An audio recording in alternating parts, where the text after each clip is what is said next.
What's up, guys? So in today's video, I'm going to be showing you how I use my Almond Cow milk maker. Now, I did an unboxing and a first impressions on my Almond Cow plant-based milk maker, and I said that I would do a tutorial on how to use it once I had a chance to use it and actually taste the milk, and then give you my honest opinion of whether or not I think it's worth the investment. Okay, so I only have a couple complaints about my Almond Cow, and they're very minor. To start, when I got my basket, the Almond Cow comes with a metal basket that you put your almonds in, and the seal at the bottom of the basket was loose, and I emailed customer service, and I have to say their customer service was absolutely outstanding. Within an hour, I had a response, and they told me, my question to them was, is this normal? Because I wanted to know prior to using it. It didn't look normal, but there was like a little bit of a space at the bottom. It wasn't sealed completely at the bottom. And they assured me that it was not normal and that they would send me out a replacement. Well, within the week, I had my replacement. And so I have to say that the customer service was outstanding. Okay, so that was the first issue. And then the second issue, which is just a minor issue that I have, is that the top of the machine is top heavy. And being top heavy, it makes it difficult to take the lid off. So I feel like I'm always struggling to get the lid off. And then when I take it off, it's like a jolt. But other than that, I would have to say that I'm really pleased with my Almond Cow so far, and I'm going to show you how I make my Almond Cow milk. This is my Almond Cow. I did an unboxing and a first impressions video, and I'll link that down below. I've had a chance to use it a couple of times, and I will say that the product is as advertised, meaning that it really is quick and easy to make almond milk, and it's way easier to make it in this machine than it is using my Vitamix, so no more nut milk bags for me. Okay, so here's the metal basket that I'm going to be putting my nuts in, and then the plastic container which the metal container will sit inside of once I'm finished making the milk. Now, I know that I said that the top of the machine was top heavy, but interestingly enough, the motor does sit very well into the basket without worrying about it tipping over. Now I'm going to show you how I make the almond milk. I start by using a cup of almonds and I put it inside of the metal basket.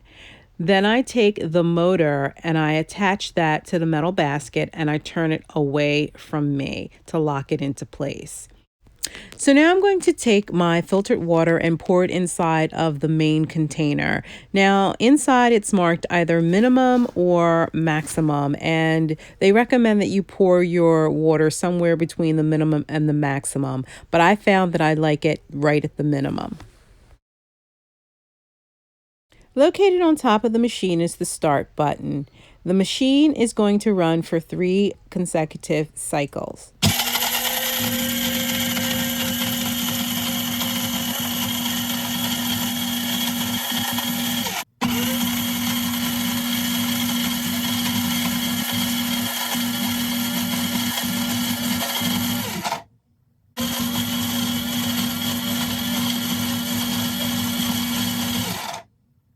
So now that the third cycle is complete, the light on top of the machine is a steady green, which means that your milk is ready. So now that the milk is ready, I'm going to take the motor and place it inside of the plastic container so that it can catch any of the remaining milk. Okay, guys, so here's the moment we've all been waiting for, the milk. Look at that. Good. Okay, so now I'm going to pour it into the glass container that I'm going to be storing it in the refrigerator. So I like to add all of my add-ins in after I am finished making the milk. So then I will add my natural sweetener. I will then add some vanilla, and then I will add just a pinch of salt to balance everything out, and take my handy dandy frother, and then it's time to taste the milk. And let me tell you, it is delicious. Absolutely delicious. Okay, guys, so I know you're probably wondering, what am I going to do with all that leftover pulp? Well, I'm certainly not going to throw it away. Almonds are way too expensive. So, what I'm going to do is I'm going to take some of it and use it to make almond flour, and then the rest I will put into my smoothies. But I'm certainly not going to throw it away. Okay, guys, so that's how I use my almond cow milk maker, and I have to say, so far I am really pleased with the job that it's doing. I like the way the milk tastes, although I will say that I will be tweaking my milk recipe, but it's very good for just basic almond milk. There's so many different recipes for almond milk, so you have to find the recipe that appeals to you. But I will say that I'm happy with the purchase thus far.